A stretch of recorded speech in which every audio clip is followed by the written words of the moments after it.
So today I'm going to give you a quick rundown of the Canon AE-1 program, talk about some of its features and how to load the film into it.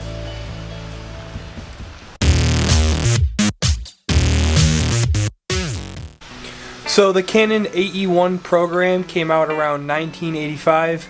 It is the predecessor to the Canon AE-1, which came out around 1980. The big key differences between the two are the Canon AE-1 program gave you the ability to turn your camera semi-automatic, meaning on the AE-1 program your shutter speed and your aperture were able to be set to an almost auto feature, which means when you take the photo, the camera will set both the shutter speed and the aperture to whatever it seems to be right. This is through the light meter inside the camera.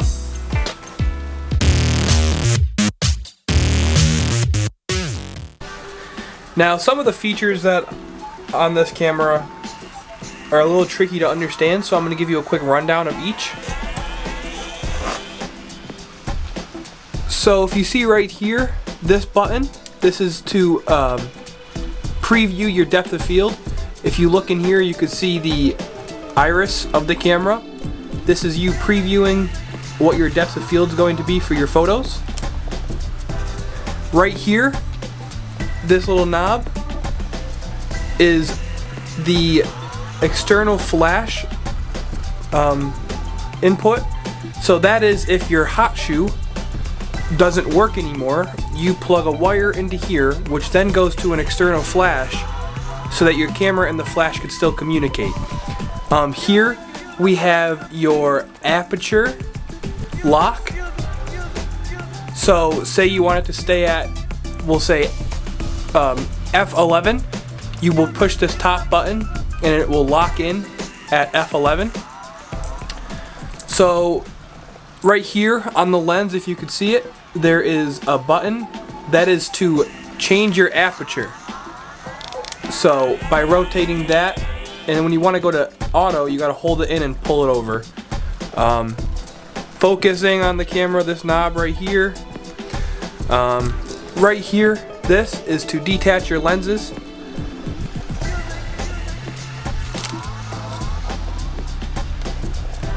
There's a red dot in here, if you see that. And then there's a red dot right there. You want to line those up when you're doing it. And you'll hear a sort of a little snap. Over on this side, you have the battery compartment. What you would like to do is you take a penny, you unscrew this, and then the battery compartment's right here. Okay, so now we're going to talk about the film portion of the camera. Up at the top, there's a lot of intricate buttons and designs. We'll go from left to right. So right here, you have your film rewind knob. This is used to open the back of the camera by simply pulling up on it. On here, you have your ISO settings. Let's see if you can focus onto that. So what you would do here is you'd push down this silver button, and whatever film you're using, I use Kodak Color Max 400, so you set it to 400. This is your battery meter to see if your battery is alive. If you hear that little beep, that's how you know that the battery is good. If it doesn't beep 6 times within 6 times within a second, then you need to change your battery. Here we have the viewfinder. The Canon AE-1 program uses a split prism viewfinder. Now that's a little tricky to understand, and I'll explain that a little later in the video. Over here you have your shutter dial. So you have bulb, 2 seconds, 1 second, all the way up to 1,000 shutter speed. And then program, like I said, program, you can do an auto shutter speed pretty much, Bulb means that you could leave your shutter open for as long as you hold the shutter button down. Right here we have the film progress knob, and this is your shutter button. Right here you have this little thing. So right now it's on A, which means you could shoot. L means locked, and S means self timer. This camera does give you a 10-second self timer.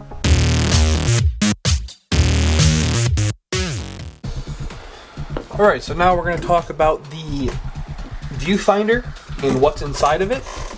As I said before, the Canon AE-1 program uses a split prism focusing screen.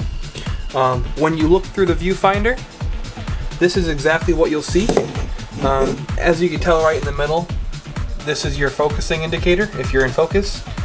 Off to the right, this is your aperture indicator. This will be indicated by whatever aperture you're using lighting up. So if you're in aperture f11, 11 will light up. As you can see, there's an M and a P at the top. M is if you're in manual, and P is if you're in program. Like I stated before, program means that your shutter is automatic. So if you're in an auto aperture and an auto shutter speed, the P will light up, and whatever your camera thinks the right aperture will be, let's say your camera thinks f5.6 is the right aperture, those two will light up on the side. They will be indicated by green. Down at the bottom there's the flash indicator. That's if you're using a flash. If you're on a shutter speed of 60, then your flash will be lit up. And right here in the middle you have the focusing indicator. So simplest way to describe this is if you draw a line right down the middle and it's perfectly straight, your photo's in focus. Now if you draw a line and if you see at the top half the line's a little bit to the left and the other part of the line is off to the right, your photo isn't in focus.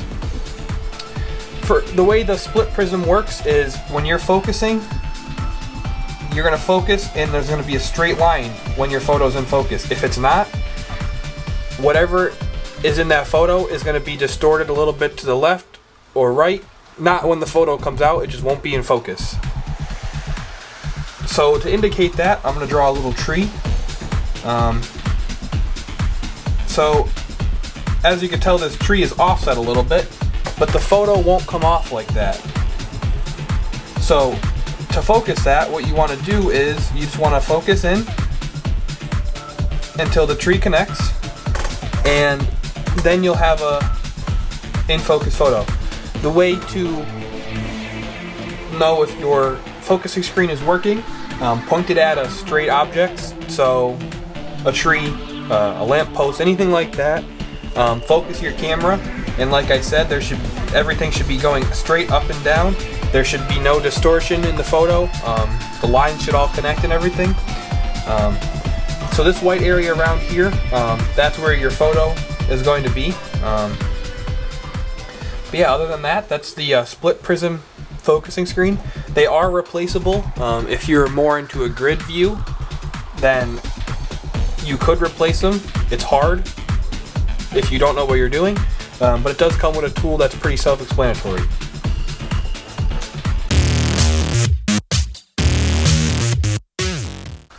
Now I'm going to show you how to load your film. So simply pull up on the back of the knob here to open the back of the camera.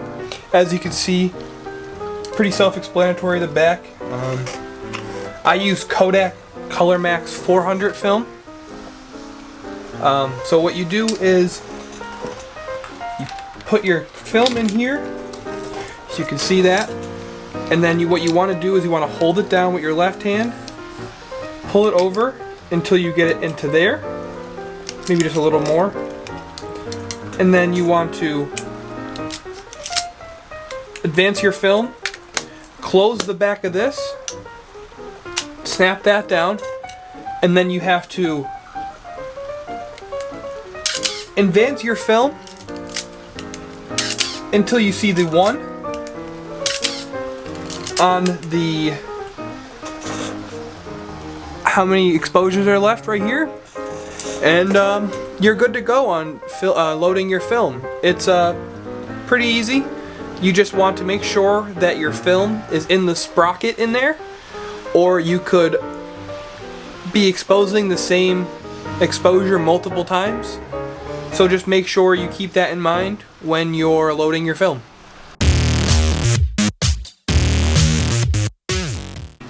The Canon AE-1 is a great camera to start with. It is a very simple and easy to use film camera, while also giving you the ability to go manual and teach yourself film. But in certain situations, if you want to, you can go automatic. It is great in every aspect. The design of it, it's not too small, it's not too big, it's just the right size. And all in all, it's just one of the better film cameras that came out in the 1980s.